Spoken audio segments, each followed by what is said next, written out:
Welcome into the DNVR Broncos podcast, and we are live from Studio C. The C stands for can't afford to lose this one. Broncos Steelers this weekend. We're going to get to our official picks. We're going to talk about this game, but first we got to give a shout out to our friends at MSU Denver who present this podcast every single day. msudenver.edu/online, where you can scope out all they have to offer, and what they do is they give you an opportunity to get a great education from the comfort of your home. Even if you have another full-time job, MSU for students twice as many hours students attending any other college institution, so they're the place to go. And you can do it from anywhere in the country, even if you're not in this beautiful city behind me. So check out msudenver.edu/online to scope out all they have to offer.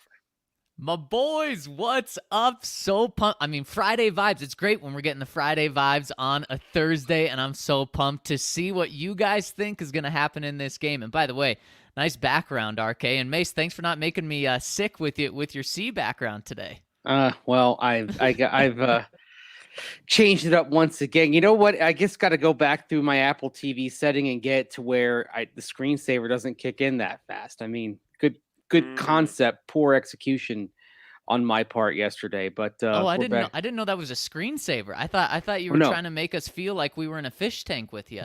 Well, no, I was trying to make it. You didn't notice the fact that I had Empower Field as the background like 80% of the show? Yeah. Okay. Yeah. It was right when we came out of the Dalton interview that it was the fish tank, and I was like, "Oh, okay, he's changing it up here." No, that was just because that's because I did not have the setting on the point to where it would stay on there. So like I think it's like 10 minutes or something like that. It goes to the fish tank or the cityscapes, but they don't have. By the way, Apple TV doesn't have Denver as one of their cityscapes. It's always it's like disrespect. It's New York and San Francisco and LA and London and Hong Kong and Dubai. Yeah, Denver just doesn't rate. I'd put Denver above all of those. All right, guys, let's get Denver. Let's get to talking about this game between Denver and Pittsburgh. Obviously, the Broncos got to go to Pittsburgh. And yeah, drop your score predictions in the comments. We will get to ours in just a second. We've talked a lot about this game, but as we make our way towards the end of the week here, let me ask you this, and I'll start with you, Zach. I know we did the whiteboard, but I want to simplify it even down more. The Broncos win if blank. One thing. If they shut down the Steelers' rushing attack. And that has been so key. And what I mean is, let's throw a random number out. Let's say hold them under 87 yards, and the Broncos will win this game. If you make the Steelers one-dimensional, they are not good. Like I said yesterday, and I went back and actually I looked at Tom Brady's stats when he throws for more than 400 yards. He's like 9-1 in his career. So it really is crazy how some great quarterbacks can really carry a team when they have to throw a lot. For some reason, Ben Roethlisberger and the Steelers don't function that way. And the good thing is you see Ben Roethlisberger throw the ball 50-plus times, 40-plus times, a lot. And so if you take away the run, specifically in the first quarter, Mike Tomlin and the Steelers are going to say, okay, we're not even going to try to run the ball. We're just going to throw the ball, and that gets you in a very good position. And guys, I was a little skeptical earlier in this week of putting the game on the Broncos pass defense just because Lamar Jackson just diced him up, but I'm very confident that this pass defense will have a big bounce back game, in part because they just got diced up by Lamar Jackson. They're going to say, no. Now we're playing a normal offense. Von Miller can truly pin his ears back now. Malik Reed can do the same, and the secondary, I don't think they're going to get burned again. Mase, how about you? Broncos win if blank. One thing. If Teddy Bridgewater plays. Yeah, that's what I was going to say. Yeah, I like that too. I mean, no offense to Drew Lock, but this is a game where you want to focus on the offensive side. You're going to want to A, minimize your mistakes, and B, you're going to want to keep it on the ground. One thing that was kind of brought up to me in a message I got not too long ago, and it's kind of got me thinking, we talk about, and it's something I may ask Pat Shermer about today. It's not that, maybe it's not that the play calls weren't emphasizing the pass over the run in the second half. One thing that Drew needs to improve at is what he does pre-snap, and we've heard about that. We know about that, and maybe Drew didn't make the checks to get in the run as often as you might have hoped, but we know Teddy Bridgewater does that frequently. And was he checking to the pass, though? Was he checking out of runs and into the pass? That's one of the things we'll try to get to the bottom of. Yeah. And I don't know if we'll ever get the full answer on that, but it's 17-7. Maybe there was something that Drew didn't see that Teddy was seeing pre-snap. Who knows? But there's something. Go ahead. Oh, I was just going to say that's something that Pat Shurmur has mastered is coach speak. I mean, he's better than Vic Fangio. He's better than anyone. So I don't know if we're going to get that out of him. Yeah, we may not find out for certain, but we do know that, part of the decision-making that led to Bridgewater over Locke was leadership, was pre-snap stuff, was how he dealt with pressure. And all of those things will serve the Broncos well if Bridgewater is out there going into a hostile environment against a defense that likes to crank up a lot of pressure. Let me ask you guys this really quick as it relates to Drew Lock. And I say this at the risk of starting a riot in the comments. It happens. Here we go. Don't riot in the comments. This was asked in the Madden League chat this week, and I just want to get your guys' thoughts on it. Let's say Drew Lock does start. Is there any single thing he could do in the game that would have him starting the next week if Teddy was healthy? Nope. There isn't, and the reason for that is how well Teddy Bridgewater played in the first 3 weeks, and we know that the Broncos coaching staff wanted Teddy Bridgewater to win this job in the quarterback competition, and then he's just proven them right and more as the weeks have gone on. Last week, it was disappointing, but they'll say he had 6 good halves, 1 bad half. Drew is only able to put together 2 good halves now, so I don't think there's anything he can do this week.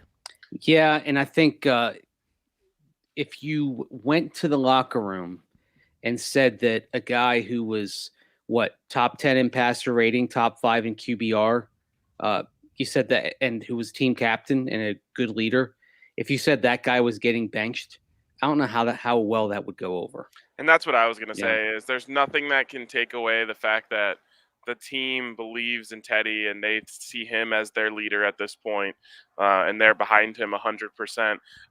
Okay, one more question I have for you guys.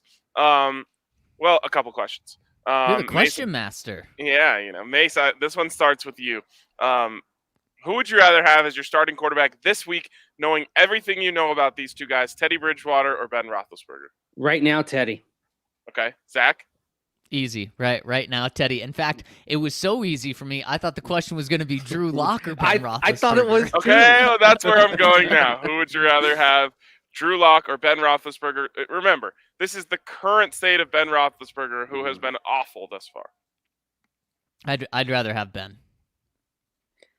The one reason why I'd rather have Ben is that even though he is slowing down, there is still that ability to feel the rush and get some extension on plays in the pocket that is there. You still see the glimpses and flashes, and I think certainly not to the degree of Peyton Manning in terms of the mental side of it, but he's still capable of making some difference-making plays based on his experience, what he's seen, and the ability to get his team in the right call pre-snap. Well, yeah, and so wait. That is why this is so simple to me. If Teddy plays, you have, as it stands, the better quarterback on Sunday. If he doesn't, I don't think you do. And that's why this game is just and that's what I've been saying since Monday. It comes down to, do you have Teddy? Do you have your leader? Do you have the guy who has played so efficiently and cleanly in everything but one half of this season? And again, that was the toughest half against the toughest opponent, but it's not like you're going up against the 98 Broncos this weekend. Like, you're going up against a very average at best team. So when you look at the Steelers, then do you think that they're a very similar team outside of the quarterback position? If we're just boiling this down to the quarterback position, and when you look, I mean, they have some talented receivers, they have a very talented running back, and their defense, they've got talent all over the place. Would you say the Broncos, not the exact same, but would you say they're a similar team to the Steelers outside the quarterback? No, I think they're better in most areas. I think they have a better defense. I think they have a better secondary, a better pass rush. I don't think they have better inside linebackers. I think they have actually a better offensive line as it stands right now. Um, Maybe with the injuries, not better wide receivers, but a better running back stable and better tight ends. Yeah, I would say everything is a little juiced, but I would say it's pretty similar when you look at those teams. And so, Ryan, my last quarterback question would be then to you, because Ben Roethlisberger's a little hurt right now. I think I'm very confident he's going to start, but let's say something happens to that hip. Who would you rather have, Drew Lock or Dwayne Haskins? Is that really who their backup is? I believe so. Is he their second string, Mace? Because they have him and Mason Rudolph. I'm just going to look right now. It's probably Mason. Yeah, it's officially Mason Rudolph. Okay. Yeah. Yeah. Okay. So who would you rather have, Drew Lock or Mason Rudolph? I don't know. I don't know. I wanted it to be Drew or Dwayne because I was going to give the nod to Drew for sure. Yes, I was too. I'd rather have Drew because he seems like a better person than Mason Rudolph. Remember the whole thing with Rudolph and Myles Garrett a couple of years back? Oh, yeah. I think I'd Thursday much Night rather Ball. have Drew. Yeah, I would. I think I'll go Drew in this situation. But it's really hard to get last week out of my mind. That was just so unbelievably rough. What was Drew's final stat line? Do you guys remember it? 12 of 21, right? I don't remember. 53%, 113 yards, no touchdowns, 1 pick. 53.2 rating. Now, again, he had the last play pick, but I think his rating before that drive was something like 65 or something like that. It was. Yep. It wasn't because you and I, Zach, were talking about in the press box, like, what is Drew Lock right now before this throwaway? Because we knew he was going to get garbage time. Yeah. Yep. So it wasn't good. And I think the other thing that was concerning is he was getting sacked. Teddy was getting sacked as well, but how he was responding to the pass rush, which again, it shows that that aspect of his game he hasn't fixed. I think we can empirically say that Drew Lock has made progress, especially when he has a clean pocket. But I was going to say, pressured, it's still troublesome. And that's like what we said during the preseason too. We're like, wow, he looks a lot better. Especially from a clean pocket. And I think that's where he made his biggest strides. The problem is, like, I don't know, it's like you can ride 10 miles on a stationary bike, but then all of a sudden you start going up hills and stuff, it gets a lot harder. Yep. Yeah. No, it's 100% right. And when you look at this Steelers team, guys, their pass rush is going to be there this week. I really like that the Broncos have Dalton Risner back for the pass rush part of the offensive line. But, man, TJ Watt and their defensive line, it's still going to get a lot of pressure on the Broncos quarterbacks. And you just love Teddy in that situation a lot more than Drew. Yeah, so someone in the comments says it's easily Drew over Mason Rudolph. We're hung up on him playing a bad half against a great defense with no prep.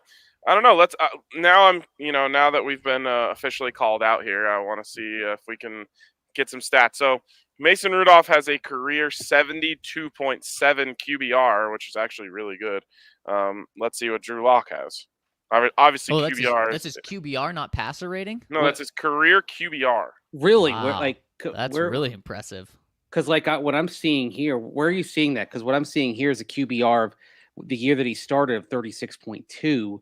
And then he played one game in 2020 and he had a 78.4. Oh, you're right. That was 2020 season stats. My bad. So we've got career passer rating of 82.7. Yeah, which is just, I mean, it's okay.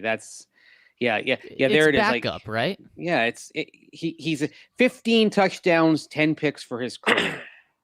Completion percentage 61.7, so he's above the baseline, but not by much. And let's he's go got through and these. He's got a pretty high sack rate too. And let's go through these a lot. numbers. Let's just straight up compare them. Ryan, do you have Mason Rudolph's numbers up? So yes, I do have those. Okay, completion percentage. Okay, completion percentage career is 61%. Drew's is 59. Touchdown to interceptions. 1.5 to 1. Oh wow. And Drew has 23 touchdowns to 19 interceptions, so closer to 1 to 1. Yep. Passer rating. Passer rating of 82.7. Drew's is 78.2. And do you have passing yards per game up in front of you? Not at this. How about yards per attempt? I've got 6.4 yards per completion. For Drew? No, for no, Mason Rudolph, I think, is 6.4 yards per attempt. Okay, cool. Yeah. So he's Mason Rudolph is 6.6 for Mason. For Mason, okay, and what's Drew? Okay, ESPN says 6.4. Oh, I'm sorry. Drew is 6.6. I'm sorry. So in the end, what we see is they're pretty comparable. They're close. And Mason Rudolph, if you had to make a choice just based off the stats, which isn't Right. realistic, you'd pick him. But we haven't seen nearly enough of Mason Rudolph to say, and we have seen enough of Drew Lock that we can say you definitely can't say definitively that Drew is the easy choice over Mason Rudolph. Right, exactly. And let's hope. Someone in the comment section earlier said, I'm trying to find who it was. Adam said, I would love to see Dwayne versus Drew. I wouldn't. I don't want to see that. I want to see Teddy versus Ben. Yes, I absolutely. or Teddy versus Dwayne, but not. Yeah, that works too. I don't want a whole bunch of backups. No, that's usually, the NFL product has been so fantastic so far this season. And I think a lot of it comes down to quarterback health, right? Most of the NFL's star quarterbacks are healthy, if not all of them right now. And I'll touch Knock on on wood, well. yeah. But that just makes the product so much better. If there's one thing that can create an NFL game that is tough to watch, it's because multiple teams have had to go to their backups, and all of a sudden things get way more difficult for offense. You didn't like Brett Rippon against the Jets on the Thursday Night Football? The Jets still had Sam Darnold then. I mean, yeah, Flacco came in for a drive, though. I would have loved that. I'm still hoping Flacco gets in for this game next month when the Eagles come to town. No, I don't want to wish that on Jalen. Don't they have Minshew on the roster now? I'm sure They he'll do. be the backup by then if he isn't already. Right now it's still Flacco as the 2, but yeah. God, that would be great. All right, boys. Time to go on the record here. Need us. Guys, I think we got to do 2 score predictions here. Now, here's how I think this is going to unfold. And so that's why I don't think it matters if we did the podcast today or tomorrow, because I think tomorrow we're going to find out that Teddy Bridgewater is still progressing positively through the concussion protocol, but he's questionable. The Broncos have to see how he is on Saturday, pass a couple of tests, and then we'll find out Sunday whether or not he's truly playing. So that's why I think we got to give 2 score predictions. You think it's going to come out in the old midnight Shefty dump? It probably will. Yep. I don't know. I think it'll be because Friday is the one day where Vic meets the media after practice. I think it'll come out then that Teddy went through a full practice and they expected him to play. Good. I would love that. I hope it's that. I mean, Vic was the one who says, like, if it's too close for me to call, I just won't tell you guys. So I feel like he... Well, if Teddy has a full practice on Friday, it's not going to be too close to call. I'm just saying for him, he doesn't have any motivation to tell us. I love that yesterday Mike Tomlin's like, oh no, we're absolutely planning on Teddy being the quarterback. yeah, as he should. Because he's smart and he knows these things. Yeah. Great quote from Mike Tomlin, by the way, on why he feels compelled to meet with opposing team media. By the way, the Jacksonville PR person who said that like most teams aren't doing this anymore. Well, what are we? Week 6 now? Week 5 now. And everyone but the Jags has done it. Yep, four people have done it, and the Jags are the only one that haven't. Man, guys, I mean, the heat that Urban is taking, rightfully so, is pretty crazy right now for 4 games into his NFL career. Does he even make it to Halloween? I don't think so. I don't think so either. I think it depends on if they can find a way to get out of his contract without paying him. I mean, how terrible would that be to have to pay him for 4 or 5 years for 4 or 5 games? Could they maybe they negotiate some kind of buyout or some, to just kind of save face. Here's what I'm thinking. If they talk about termination without cause or with cause, is abandoning your team and not flying home with them so you can go to a bar in Ohio and get grinded on. By the way, did you see that the Jaguars, when they broke the huddle, 1, 2, 3, grind, and then they all started laughing?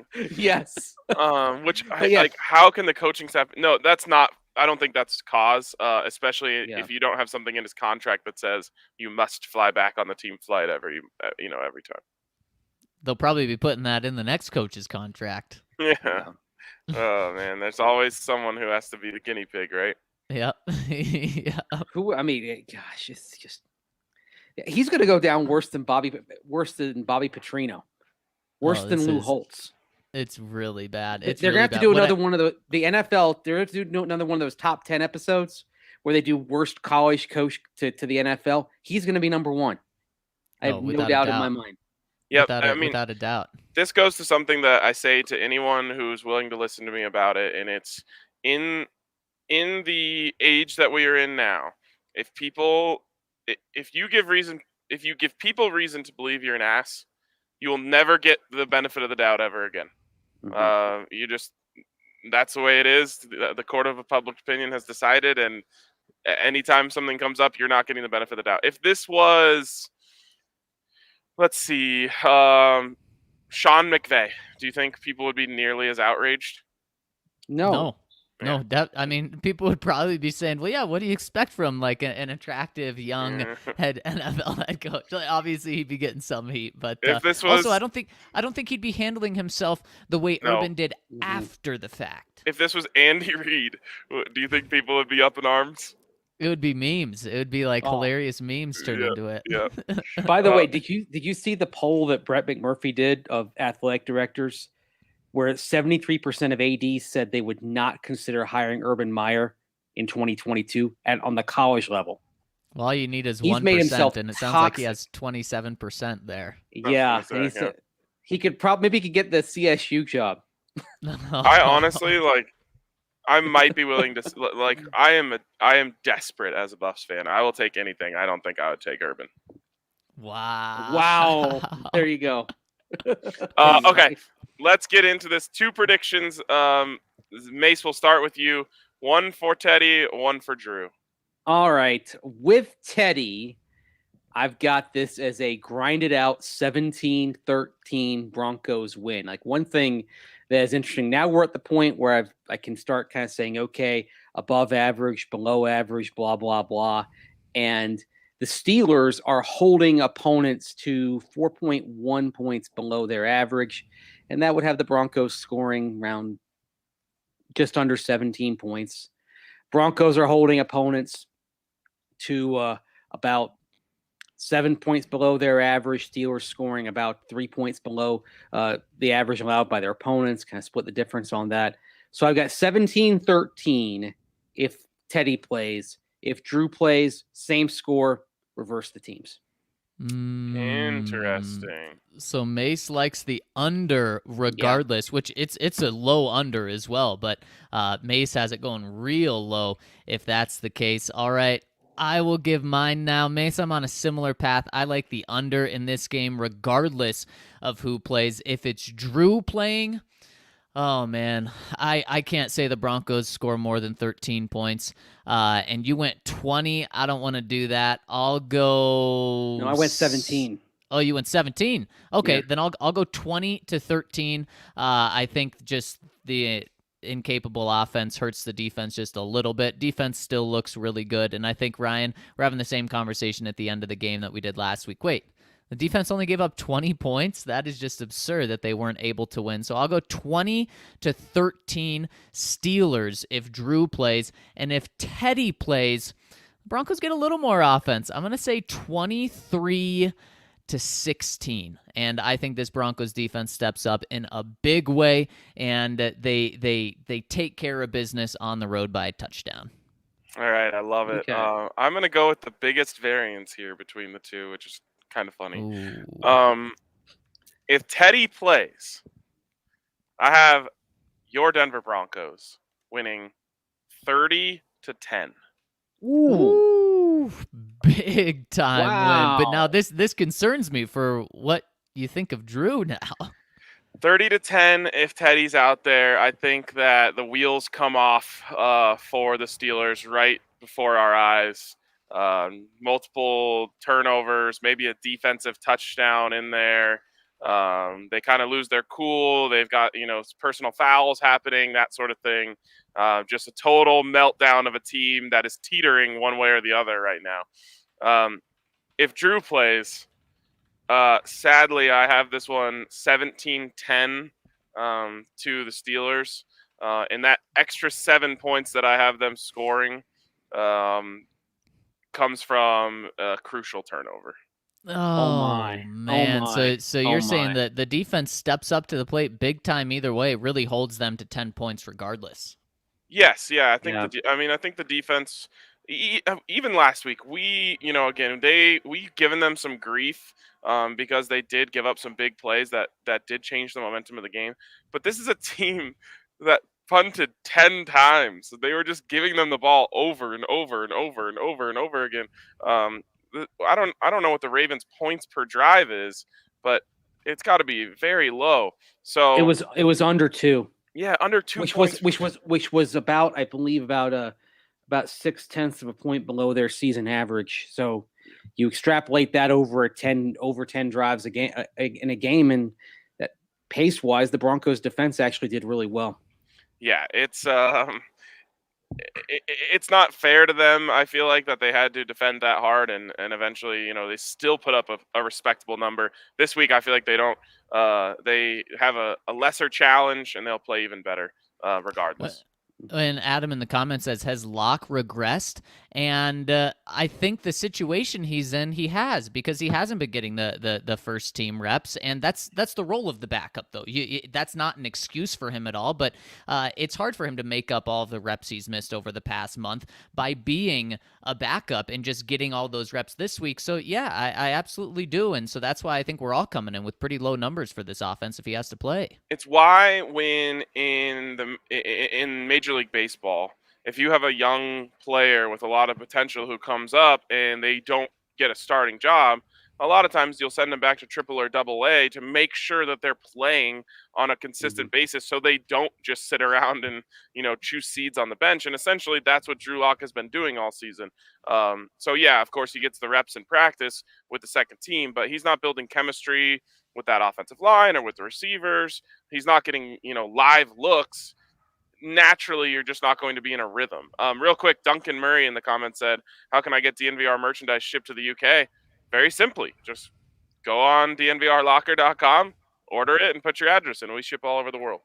There we go. Love it. And guys, that's just – oh, what were you going to say, Mase? Well, I was going to say, what did you guys think that when he had the press conference Sunday and Drew's says, quote, finding everything and not making an excuse, unquote, and then kind of goes into and then of course the press conference kind of goes into the lack of practice reps. What did you think of that? Yeah, I mean the question was presented to him in a way of, I know you don't want to make excuses, but so I mean it was a tough question for him. I don't blame him for going down that route, since it was, the question was, I know you don't want to make excuses, but how much did the lack of reps hurt you? And that's what he said. He said, I don't want to make excuses, but the lack of reps really hurt me. So he's kind of put up to fail right there. But the honest truth is, that's the role he's in. He's going to have to, if he wants to be a backup in the NFL and be, I know he doesn't want to be a backup, but if he wants to play in the NFL for 10 more years and his role is a backup, he's going to have to get used to that. And it's something that he can't fall back on after games and say, I didn't get reps. Well, you're not going to get reps at being a backup. And it might work. You're right. It might very well be his role for the next 10 years is as somebody's number two. And he's going to have to learn how to do that really well if that's the case. I mean, how many teams would start Drew right now? It's a low number. Yeah. And what I would say about that quote from Drew is we always as media ask the players to be honest, and then people always point out when the media gets mad at players for being honest. So I like that he said it. It's the truth. It's you have to have the reps. When you don't have them, it's more difficult. And as we've talked about multiple times this week, and I talked about it with Matt McChesney on his podcast yesterday,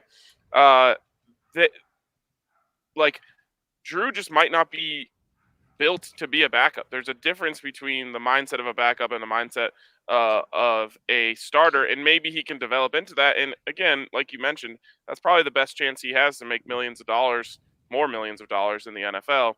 But this is his first time really doing it. It's very difficult. Yeah, have a chat with a fellow Mizzou alum, Chase Daniel, perhaps. Yes. As far as how to handle that very well, because how many tens of millions has Chase Daniel made by accepting the role of being a backup and doing that as well as you possibly can? Chase Daniel also strikes me as like a early Bitcoin adopter. Not Doge, not Doge. Doge, no, more of the calculated risk. He's a calculated gunslinger when it comes to cryptocurrency. At least that's the way I have him in my eyes. I think he has like hundreds of millions because he's just made smart investments. Russell Okung, maybe. Yes, absolutely. Well, I mean, it wasn't smart on his part, at least with the Broncos, to not invest in an agent. Yeah, that is very true. And guys, you know who probably has hundreds of millions of dollars is our friends over at Manscaped, because they've got the best product out there, and over 2 million men worldwide have trusted Manscaped to the most sensitive part of their bodies, and it's because of their lawnmower. It is the safest tool out there, specifically the Lawnmower 4.0. Comes with that advanced skin safe technology. It comes with that light that turns on and off. It comes with the waterproof feature. Comes with a very long battery life. Thanks to the wireless charging, guys, it seriously is the best razor. Above the belt, below the belt, anywhere behind the belt, maybe even if you need to use it there. It is good all over the place. And if you get the Performance Package 4.0, you'll get the Lawnmower 4.0. You will get the Crop Preserver. You'll get the Crop Reviver. You'll get Performance Boxers. You'll get a travel bag. You'll get it all. And if you use the code DNVR20 or DNVR, pardon me, you'll get 20% off plus free shipping over at Manscaped. So make sure to check them out. Get that Lawnmower 4.0 and buzz into the fall with Manscaped. I got really worried there for a second. Mase tilted his camera down. I thought he was going to show us his fresh manscaping. Oh. Yeah. Anyways. Speechless. Oh. Wow. I want to move on and remind you guys that this weekend at the DNVR bar, we've got Wilder Fury, the trilogy here, the finale of the trilogy between these two guys.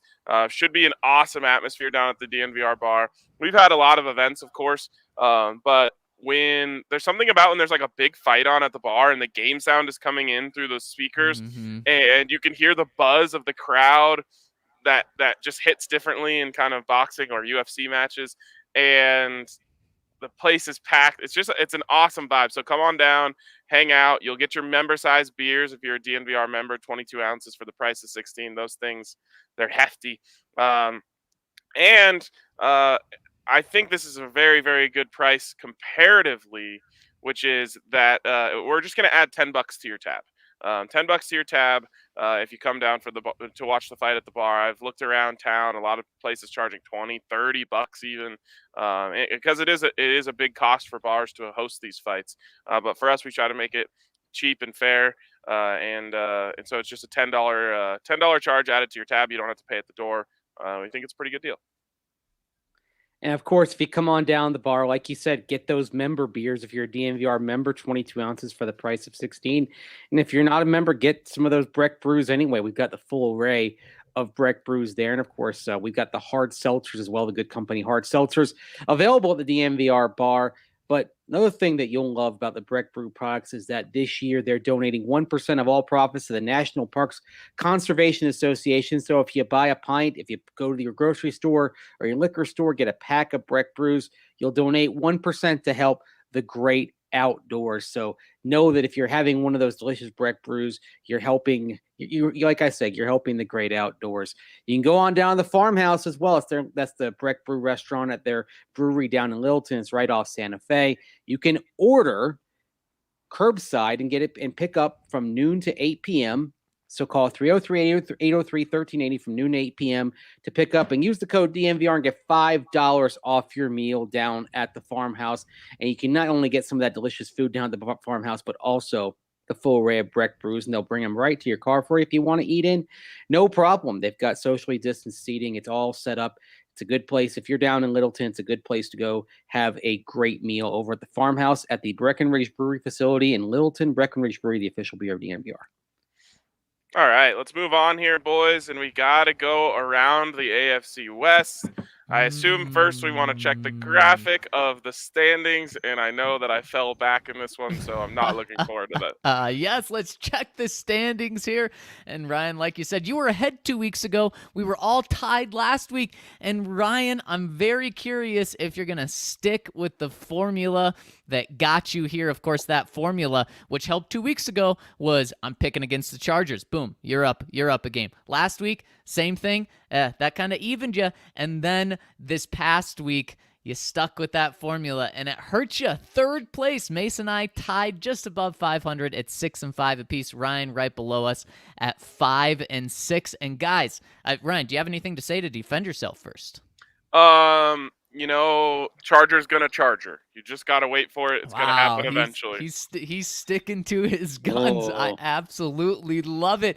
And Mase, I think we could, or at least I could probably get another game on him because he's probably going to stick with that. But there's some great games around the AFC West. The Broncos game, probably the third best in the AFC this week. And let's just get the other bad one out of the way. The worst game in the AFC West this week, guys, is the Bears going into Las Vegas to play the Raiders. And we'll just pick these games straight up in our Broncos Pick'em, which we'll release over the weekend. We'll be picking them against the spread, so make sure to check that out. But let's get into this. The Bears with Justin Fields as their full-time starter finally going into Las Vegas.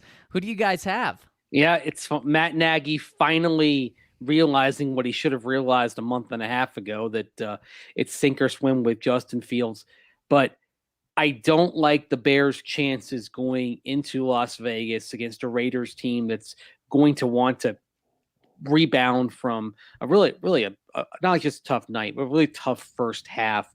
Played better in the second half. Nearly looked like they were about to dig their way out of the deficit of 21-0 they had at halftime. Couldn't do it, but Las Vegas is fundamentally a better team. And the other thing that Las Vegas can do is they can generate a lot of pressure with four guys going up against Justin Fields. That means they don't sacrifice coverage against him, even though they can generate pressure. I think the Raiders take this one. Really quick, who would have ever thought that the Raiders could generate pressure with four guys? I mean, coming into this year, that sounded like a crazy statement, Mase. And do it without the first-round pick from 2 years ago having any kind of impact. It's everybody but Cleveland Farrell. I mean, they go 5 or 6 deep, and Farrell's not a part of that. Unbelievable miss on their part there. Yeah. And again, it's one of those ones where, like, it's not like they took a guy that everyone loved and then they missed on him. They took a guy that everyone was pretty cool on, and it absolutely bit them. With what pick was it? 4? 4. Yeah. And everyone thought they would pick Josh Allen, the Kentucky pass rusher who went to Jacksonville. And we saw in week 2 just how good Josh Allen is at this point. And imagine if the Raiders hadn't screwed that up and picked Allen instead of Farrell. Yeah, it's pretty wild. Pretty wild. But Max Crosby's a freak. And he's really like leading up that pass rush. There's part of me that thinks like, is this when the Raiders start to implode? I wish they were playing a better opponent this week so I could jump on that train. And maybe it happens, and we'll all be happy anyway. But I'll take the Raiders. Yeah, guys, I have upset special written all over this for the Bears. They're 5.5-point underdogs going into Vegas, but the only thing why I can't pick the Bears is if the Raiders would have won last week, I got upset all over this. They'd be coming off a Monday night game in which they just beat a division rival. Huge game. And I like where Justin Fields is treading, but since they lost, I think they'll be ready for this game. And give me the Raiders here. And guys, it could set up a 4-1 Raiders playing the 4-1 Broncos 1 week from now, which will be so much fun to talk about. Obviously, everyone wants the Raiders to lose this game, but if they win, I mean, it's going to be so electric, and what a fun throwback, hopefully intense AFC West game. Yeah, it's been many years since I went to a Broncos game in the stands. I want to say 2015. And I've been really wanting to find an opportunity to do that this year. And if that's the case, 4-1 on 4-1, Broncos Raiders rivalry renewed, that might be the time to do it. Man, that would be so much fun. And really quick, John just chiming in. He says Teddy playing this weekend and Judy playing too. Judy is not playing this weekend, but we did get positive injury news, positive injury update. He was supposed to be out 6 to 8 weeks. Yesterday, Vic said he's progressing really good as of the past week, and he's hoping that it's the 6-week timeline and not the 8 weeks. So that's encouraging that we could see Judy back on the earliest of his time frame. Didn't he use a slightly stronger language than hoping? He said it's looking like that 8 week. Yeah, exactly. So you're right. It is more than hoping. So really good news. That would put him back for right around the Washington game or the Dallas Cowboys game, which would be really good for the Broncos. All right, guys. Next division game, and like I said, these other two ones are fantastic. Browns at Chargers. Ryan, I mean, you have every reason to just continue your Charger hate here. Are you going to do it? Oh, God. Come on. Just hear me out here. Just hear me out here. Baker's, really hurt. And legit hurt. Yeah. Partially torn labrum. Is Case Keenum still their backup? Yes. Ooh. And so I'm having such a hard time with this. I wish I had more time to sit on it. But we are talking about the best running team in the NFL. I think they'll do a really good job of keeping Justin Herbert off the field. Let's go. I'm a big believer in this. You got to dance with the ones that brought you. And fading the Chargers has brought me a long way in my life. So, yes, we fade the Chargers once again. Baker with a heroic performance, kind of like Paul Pierce when he got wheelchaired off, but way less embarrassing. And he comes back into the game and leads them with just the easy stuff. He doesn't have to do anything special because they control the game on the ground. I love it. I love it. Mase, are you riding with Ryan? Well, I mean, Cleveland's defense is like shit. I mean, Minnesota came into last week averaging 29 points a game. Cleveland held the Vikings to 7.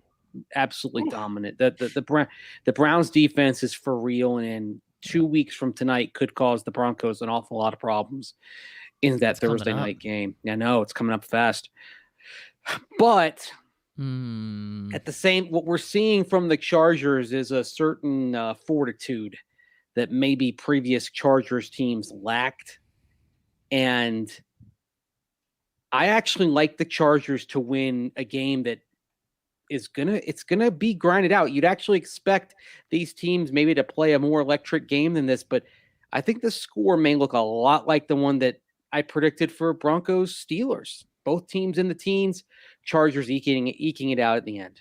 Okay, and I'm gonna go with the ones that got me here, and the ones that got me here are the Chargers. So I'm gonna go with the Chargers in this one. You work for the Browns. Well, I think I got a pizza on the Chargers getting to 12 wins here. But Ryan, I do think this game is a 2-point game for the Chargers. I think just a couple days ago it was just a 1-point game, and so they're saying it's going to be really close. And man, it's it's hard to go against that Browns defense because of exactly what you said, Mase. But Baker being hurt is what makes me confident that the Chargers will win this one. The Chargers are ripe for something terrible to happen to them. I'm just saying. I mean, you hope Justin Herbert doesn't need anything done to his lungs right before the game. Right. It's more like a scandal or just something is going to happen that sends the Chargers off the rails. I'm confident in it. I will say, got a lot of respect for Brandon Staley. Yeah. His quote yesterday about the running game was, I was on Matt McChesney's podcast yesterday, and I was telling him about how much there's nothing that annoys me more in my entire fandom of anything than when I watch the Buffs and they can't throw the ball at all, and then I turn on like Akron or something, and they have a quarterback who's just slinging it all over the field, and I'm just like, how can't we get that guy to Boulder? Anyways, then I started comparing that to the Broncos and their coaching staff, and I'm like, when I hear a quote like Brandon Staley talking about the run game, I'm just like so jealous. I'm like, oh man, they have someone who actually gets it. Yeah, I mean, he's got to be front runner for Coach of the Year right now. He's doing a heck of a job, and he seems like he's got his head on straight. Yep, he probably won't get pictured in an LA club grinding on someone other than his wife. But again, it's the Chargers. Anything could happen. All right, let's get to Sunday night's game. Bills at the Chiefs. Guys, this line has just moved from 2.5 to 3 on DraftKings Sportsbook. Chiefs favored, getting that home 3 advantage here. Who do you like between the red-hot Bills and the Kansas City Chiefs that have an amazing offense and a terrible defense? That's the problem. A terrible defense, right? I mean, they just gave up 30 to Philadelphia. I'm going with Buffalo on this, guys. I think love it. Buffalo wins a shootout. All right, Zach, where are you going? That'll put the Chiefs at 2-3, and then I think there's legitimate concern because when the Chiefs were at 1-2, it's like 3 weeks in. Now you get a couple more weeks in, 2-3. There's going to be some concern there.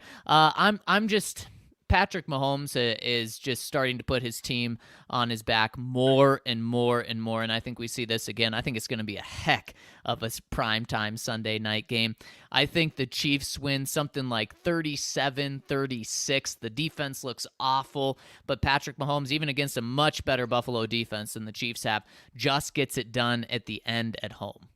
I'm so excited for this game. It's rare that I get excited for non-Broncos games. Like I like every NFL game pretty much. I always say I'm just like I'm a simpleton when it comes to NFL football. Just put it in front of me and I just like drool and watch and just like drink beers and I'm just like, yes, more. Give you Jaguars, Bengals, and you are all in. 100%. You give me anything on any night where, like, obviously if I have to choose Jags, Bengals, or Bills, Chiefs, I'm going to choose that one. But, like, if there's a Thursday night football game, Jags, Bengals, oh, baby. That's great stuff. I mean, it was great stuff. It was actually a really fun good game tonight with Seattle and the Rams. Fantastic. But anyways, I'm super excited for this one. Like, I keep looking forward to Sunday, even though I have another early AM flight to make it back for the tailgate. But I'm just like, oh man, we go the tailgate, of course, the tailgate.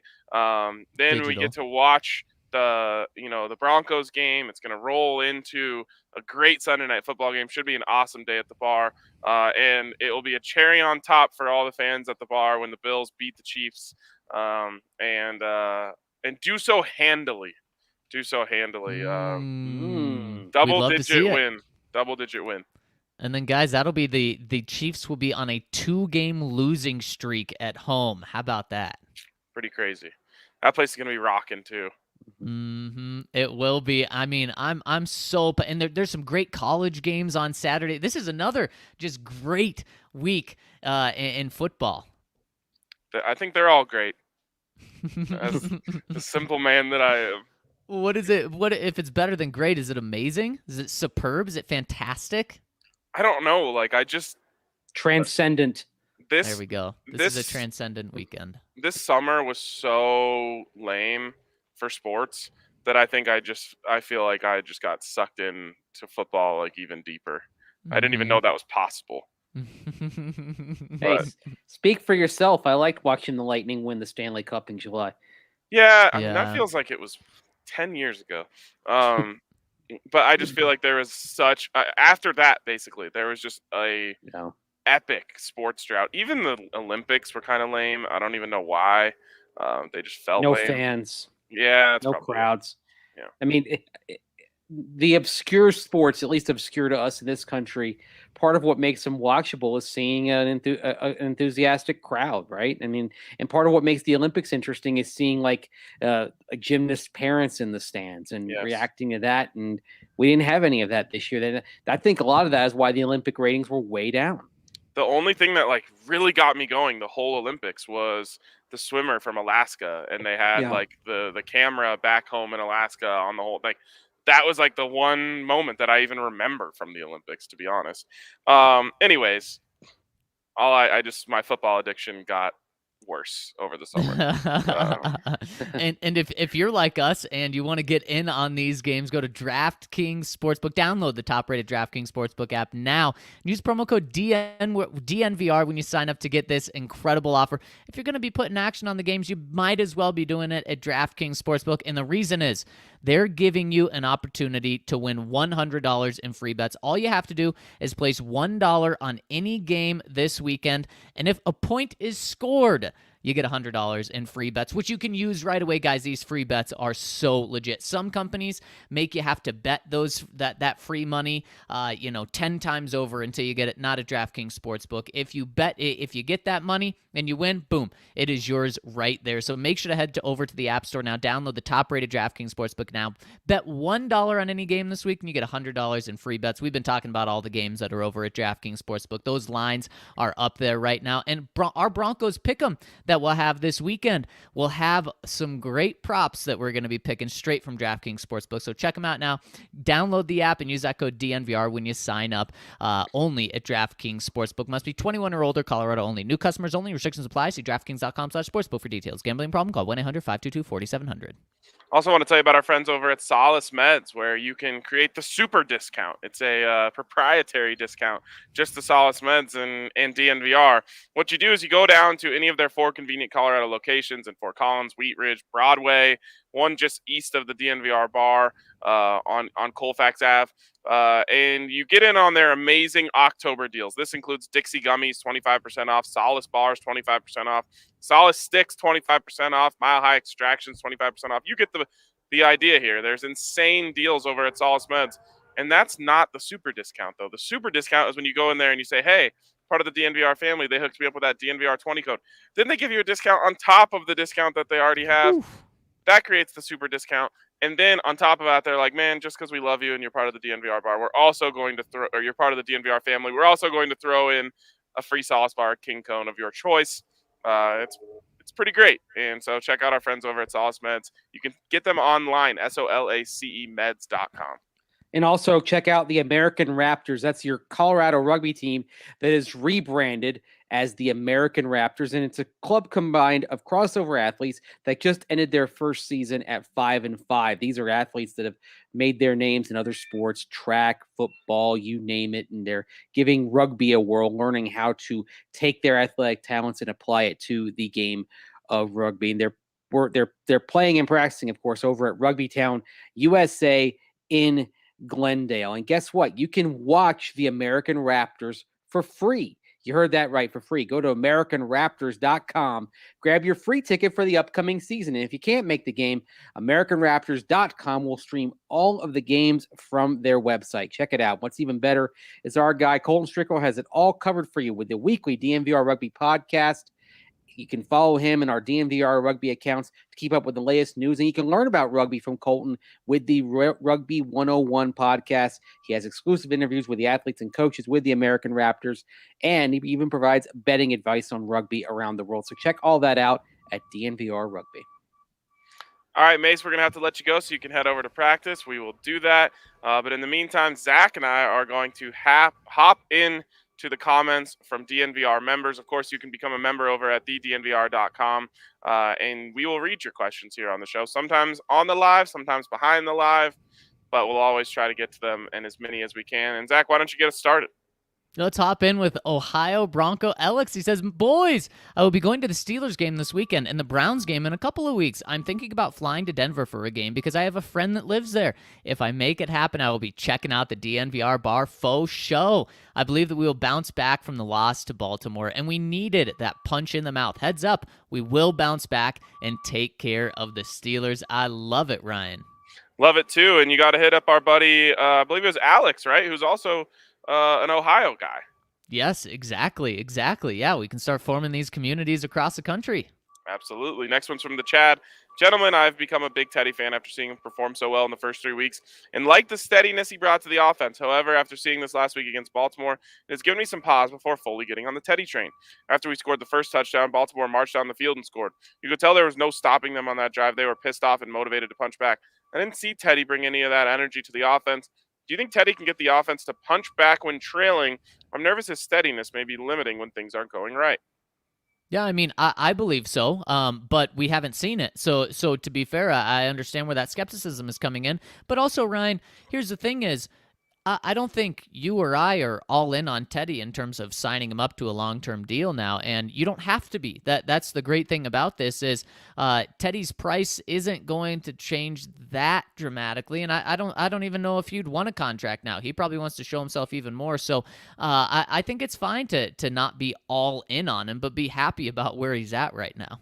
Yeah, you don't have to be all in, and I'll be honest, I am very worried just about Teddy, having the gumption to be able to bring the team back when they're trailing. As we know, if there's one damning stat against Teddy Bridgewater in his NFL career, it's that he doesn't bring teams back. He doesn't lead game-winning drives late in games. That doesn't mean he can't do it this year, but it means we are absolutely justified. Wow, that helicopter is very close to me. It means you're absolutely justified in having some pause in believing whether or not he can do that. I will say he points out an interesting thing there, though, about how Broncos go up 7-0 and then just give the lead away right away. It goes into those things where you can give up 23 points and you and I can sit on the podcast after the game and be like, it didn't feel good, though. You know what I mean? And that's a perfect example. Broncos go up 7-0. They get a 3-and-out right there. They could cause a turnover right there. Entirely different game. Yeah, but that's not on Teddy, them marching down the field. I get no. what he's saying about responding. But yeah, I mean, 23 unanswered points to finish a game is a bad taste in your mouth. The next one from Von Miller's Chicken Farm. Howdy, gents. Really wanted Drew to pan out, but I've been turning the page to Teddy. Big if he is able to lead the team to a 7th seed berth, but special teams stays bad and the defense underwhelms in big games, what is the chance Peyton moves on from Vic regardless of record or playoffs? Thanks for the pod as always. Very slim. Very, very slim. I know people are over Vic, and they're starting to, plan his exit already, which is funny just because the team's at 3-1, and I also understand it because 3-1 doesn't erase the last 2 seasons. It also doesn't erase some of the evidence that we've seen that he might not be the guy. But you at least have to give the guy a chance. If he takes the team to the playoffs, then he's the coach. Yeah, and it's crazy how a loss really exposes how people feel. People aren't obviously as high on Teddy, but people aren't out on Teddy. People aren't out on this defense. People aren't out on the Broncos running game.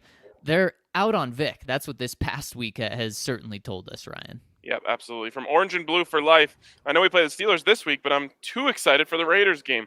Flying in that weekend and get to check out the bar for the first time. And, of course, I already got my bus and tailgate ticket. Here's to hoping they're coming into the game on a high after manhandling the Steelers. Cannot wait to see you there. Cannot wait to jump on the bus with you. It's going to be an absolute blast. And, yeah, you can go over to dnvrlocker.com right now, buy your bus and tailgate ticket before they sell out. Every week so far, or I guess both weeks so far, the bus has sold out. So early in the week. If we sell out really quickly, then we might consider doing a second bus. But just don't miss out on your opportunity to take the bus over, because I'm of the belief it's the best possible game day experience you can have at a Broncos game. Without a doubt. There's no question about that. Can't wait to see you. Next one from Coach Tobin. He says, howdy from Texas. Safe to say we found a gem and replacement for Kareem in the future in Caden Stearns. Love his play, and his name is pretty cool, too. Benjamin Albright had a cool tweet saying he needs to be on the field more. Old Fangio needs to find a way. The Pittsburgh game scares me. Early game out east, but I'm confident we will bounce back. Yeah, I mean, I think there's no doubt in the few opportunities Caden Stearns has had, he has absolutely earned every single snap that he's got. And what was interesting is Vic was asked, is he going to get a few more reps in the base defense? Vic just straight up said, no. Wow. Yeah. Talk Really? about not necessarily being open to getting your 11 best guys on the field, Ryan. Yes, exactly. And with all that dime talk, you could. I don't know. I guess that's not base. So he would Right. have to be. He would have to play in front of Justin or Kareem. Actually, I take back my reaction to that. Vic's right. He's not taking any snaps away from those guys unless you want to take a snap away from Justin Sternad or something, or Right. you know what I mean. That it just doesn't necessarily make sense. It is an early game, isn't it, Zach? It is 11 a.m. Love that. That makes my Yep. Sunday imagination even better. It makes that Because Sunday night game even yes, better. that's what I mean. There's a chance we can be Yep. done with work by the time that kicks off. Yeah. Please come hang out at the DNVR bar. That's going to be an awesome Oh, day. yes, it is going to be so cool. Next one coming in from Kendall Hinton, Hall of Famer. Super busy this week, so let me touch on the Ravens running a play for the record thing. While there won't be an asterisk next to the streak that it wasn't earned, like some fans say on social media, it is true and will always be true that Harbaugh's football coaching and Ravens players' football ability was not enough to go 44 games with 100 rushing yards. They kept this streak alive by breaking norms and taking advantage of opposing coaching and players in an unorthodox manner. It's not that what they did was breaking the rules or that being underhanded invalidates the achievement, but we all know this streak wasn't earned just by outplaying or outrunning the other team or by calling better plays, practicing harder, etc. It required norm-violating trickery for them to get it, and they can never change that. Really quick, I just disagree with you. I don't think anyone is going to look back in this record, period. But then if people do look back at this record, I don't think they're going to remember this at all, really. I don't know if the record will ever be broken. Yeah. But I'm in between. The choice of semantics in that comment were just a little too strong for me. I think I'm just over it at this point. But I think Yes, that yeah. there's something to be said that it's not. It's a little bit invalid, but you can't. It doesn't matter. It's there.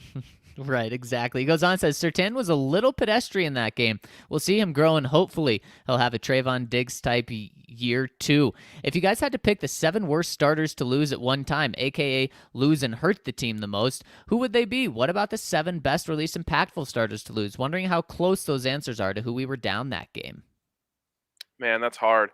7 worst starters to lose in a game. All right, let's do this. Teddy Bridgewater's number 1, in my opinion. Without a doubt. Von Miller, for me, would be 2. Von Miller, yeah, it could be 2. Garrett Bowles would be 3, in my opinion. Yes. I would put. Oh man, do you go? I'll put Jerry in there because the short to intermediate passing game is really important to this team. Yep, I was gonna go Jerry as well. Now, how do you do the cornerbacks? Because there's so many of them. Do you just go straight to safety? Do you not touch safety? Yeah, I don't think any of one cornerback is in the top 7 worst starters to lose. I also, thanks to Caden Stearns, don't necessarily feel like the safeties are in there. But Justin Simmons to Caden Stearns or Kareem Jackson to Caden Stearns would create a decent drop-off, I believe, over the course of 60 minutes. So I'll put actually both of those guys in there. Both of those guys. And then I think I've got to end on the defensive line and go Shelby Harris. Yeah, so not that many. I guess we're underplaying the importance of Dalton Reisner in this. But that's because there was 2 guys out. So if you were able to just put Moody in for Reisner, it wouldn't have been as steep as a drop-off. The fact that you lost both of those guys at the same time, pretty much if you lose 2 guys of the same position group in any time, it's going to hurt things, just like Jerry Jeudy and Kendall Hinton, and KJ Hamler being out hurt them. And I was going to say another one, if you put Garrett Bowles on there, you could put Bobby Massey as a guy where if you lose both of those guys, holy cow, that is not going to be good at all. Good question, Touch though. wood. Melbourne Broncos says, hi, guys. Touch wood. Not a football-related post today. I just want to thank Mase for his tweet the other day about Strokin' by Clarence Carter. Memories of my old nightclubbing days flooded back, and I haven't heard that song in 20 years. I love it. Cheers. I have no idea what song we're talking about. And I can only imagine what it's about. From Thick Shout out to Manscaped. Yes, from Thick Fangio. When people keep talking about replacing their curvy head coach, but you're too dummy thick. What are we doing here? But on a real note, I'm just here lurking in the shadows. R.I.P. the Count. Oh yeah, R.I.P. the Count. We love you, and man, I love how you just ended that right there. But we love hearing from you, Thick. Next one from Pig Tosser 66. He says, Zach, great interview with the OG Pig Tosser. Reisner is a guy who makes me proud that I bleed orange and blue, and why I show him some love with my DNVR handle. Well, thank you for that, Pig Tosser. And yeah, Dalton truly is the best. He says, but sorry, fellas, this comment isn't all going to be positive. You guys actually have me pretty upset. So you get me hooked on these good company seltzers at the tailgate, and now I can't find them anywhere near me in Southern California. That's what I want to drink this Sunday, and I can't. I'm not happy about it. Damn, those things are frickin' good. Send some this way, please. Pig Tosser, I think that just means you need to come back out here. Just move back out to Colorado. It's the only option. But no, I mean, you should be able to find some good companies around, I would assume. But especially in Southern California. I assume you've checked the Breck Brew locator, because you've been watching this show and listening to this show for a long time. So otherwise, you'll just have to stock up next time you come out here. Bring an extra suitcase, fly Southwest, and just bring back a suitcase full of good companies. You may be pushing the 50-pound limit if you do that. It's true. I don't know. I feel like you could get a couple cases, 3 cases under 50 pounds. There you go. I mean, and you'll be out here, so you'll get your fix when you're here. Yeah, there we go. We've just built a plan for you, Pig Tosser. Maybe another tattoo as well. From Nuck, Maine. My boys, I'm officially part of the family. We got him. Truly appreciate you guys. My workday mood is literally based on if you guys are dropping an episode. LOL. Keep up the great work. So we drop an episode literally every Monday through Thursday. And then, of course, Sunday.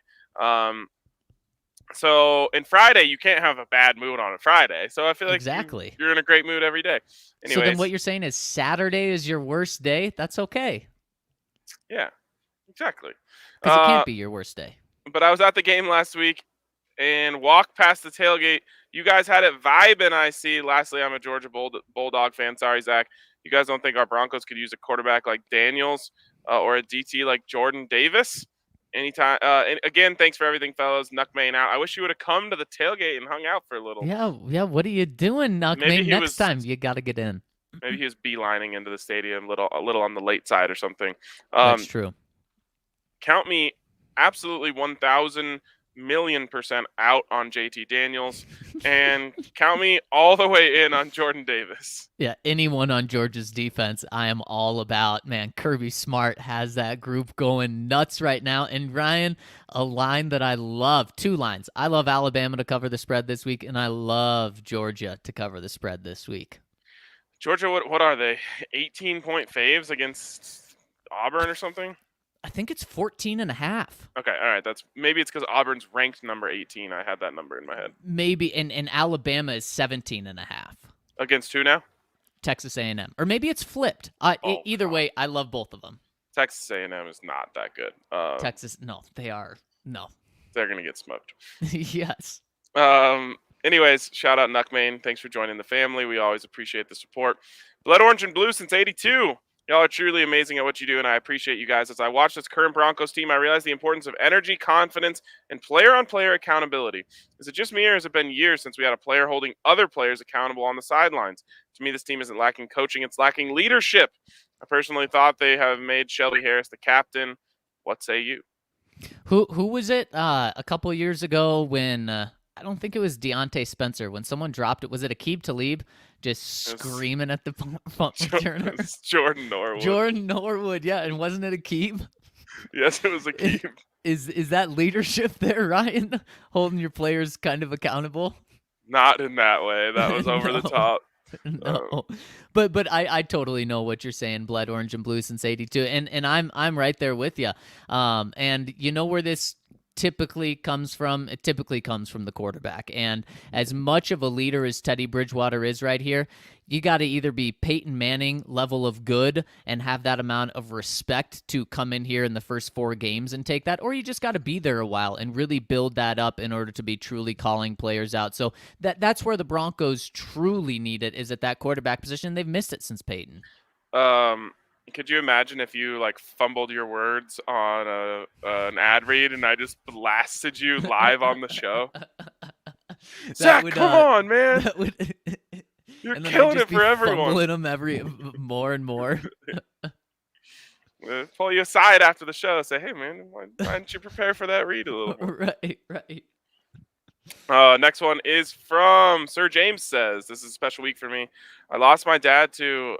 I'm sorry, I'm not even going to try to pronounce that. I lost my dad to cancer in 2015. He was a diehard Steelers fan, and you best believe we would always go at it every time Denver and Pittsburgh played.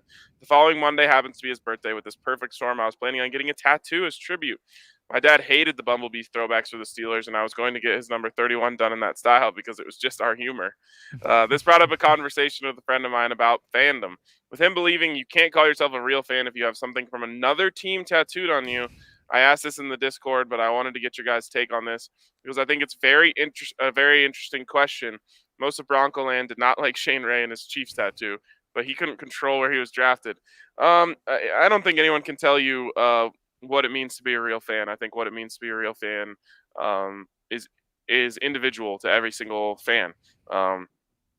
As for me, my perspective on this specific situation absolutely has no impact on your Broncos fandom and how legitimate it is. And I think it'd actually be really cool. Maybe you could even think up a tattoo of like, I don't know, like a Broncos Steelers helmet, like clashing or something. But yeah, I mean, it's absolutely your choice and it has zero impact on the legitimacy of your Broncos fandom. Broncos kind of have those Bumblebee socks. Maybe that can be incorporated into that to get a mix of the two. And 100%, Ryan, I'm with you. I think that would be such a cool tattoo to get. And in terms of Shane Ray, man, that was brutal. I would recommend every player who's going to get drafted just hold off on that hometown tattoo until you're not playing for or really until you're either playing for them or your career's over. Is that as bad as it can possibly be? Like, I'm trying to think if there's like a worse thing. Like obviously Raiders would be worse, but I'm thinking like even around the NFL, like would people be more mad if it was a Ravens player with a Steelers tattoo, or is it pretty comparable? Like Shane Ray had just about as bad as it can get. Yeah, he had just about as bad as it can get. And the thing is, it wasn't like he had a piece of jewelry that he got, there's photographs of high school and college with him wearing it. It's on his body. We saw it every time we were in the locker room. Yeah, it's actually wild seeing a Broncos play. Like I didn't like the outrage over it. It's obviously just he even said like it's not even about the Chiefs, it's just about Kansas City, like what right. brought me up, and it even has the Sporting KC logo on there too. But it was just so ironic. So anyways, yeah, I think that's a decent thing to say. Don't get another, if you're a prospect, an NFL prospect, don't get an NFL team tattooed on you until maybe you make it to one. Yep, pretty safe. Maybe that should have been John Elway's, final thing that he didn't draft him was, he's got this tattoo and he's not going to get it removed. It brings up an interesting conversation that we don't have to go into today. It's always a good one for the offseason, but I still believe not a bust because you won a Super Bowl with him. And he contributed. Didn't get that second, didn't even get a fifth year option. That's, I don't know if I go with you on there, Ryan. The goal of all moves is to help yourself win a championship. That move helped the Broncos win a championship. How about we extend it to, could you have done it without him? Don't know. And then I agree with you. We never will. Well, that's true. That's true. I think you could have. And last one coming in from T Wood 16. He says, I hope Drew leaves at the end of the year, gets a shot to start, and absolutely balls out. I have the tinfoil hat on, but he never had a chance from the start to win this job. Vic's comments of his below average play was part of the reason that really pissed me off.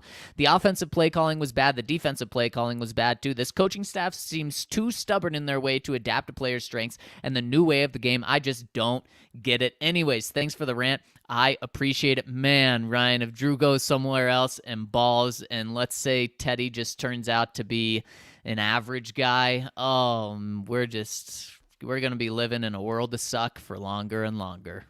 I don't think that's gonna I don't know happen. if I can take that. I like cheering for Drew, but man. I would cheer for Drew. I would Certainly, cheer for Drew. but it would be tough. The only thing that would make it like you couldn't cheer for him is like if he went to the Raiders and started balling out and like was just as good as Herbert or whatever, and now you're the world is. And not only does he look good, but then John Gruden looks like this offensive mastermind, and everything is terrible. Mr. Orange saying Drew needs a dome. I mean, I think he has one dome game in his career, and it was the best game of his career. So you're on to something. Probably the worst game of his career came in the snow. So maybe you are on to something.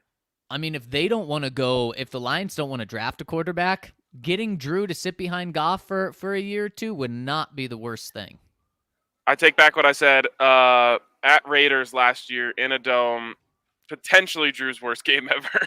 Yeah, seriously. Now, Ryan, are you classifying the SoFi Stadium as a dome? Because obviously some drama about that this week. Yes, absolutely a dome. It has open air in it, which I actually like in domes. Oh, I think that's so cool. Yeah, but it's still a dome. Yes, I would 100% agree. Yep. And Jerry Jeudy didn't help him last year at that stadium. That was that game, huh? Yep, 5 drops. I can't even believe that happened. I know. I'm happy we're beyond 2020 for many reasons, Ryan. Yes, that was crazy, and I'm just sad that Jerry hasn't had much opportunity to go out there and prove that this year is going to be different. But if you want this year to be different for you and your teeth, you got to hit up our friends over at Green Mountain Dental Group. They'll have you smiling, profiling, and having a great time if you go down to Green Mountain Dental Group, and they'll also hook you up with a free Sonicare toothbrush when you schedule a cleaning, X-ray, and exam. So hit up our friends over at Green Mountain Dental Group.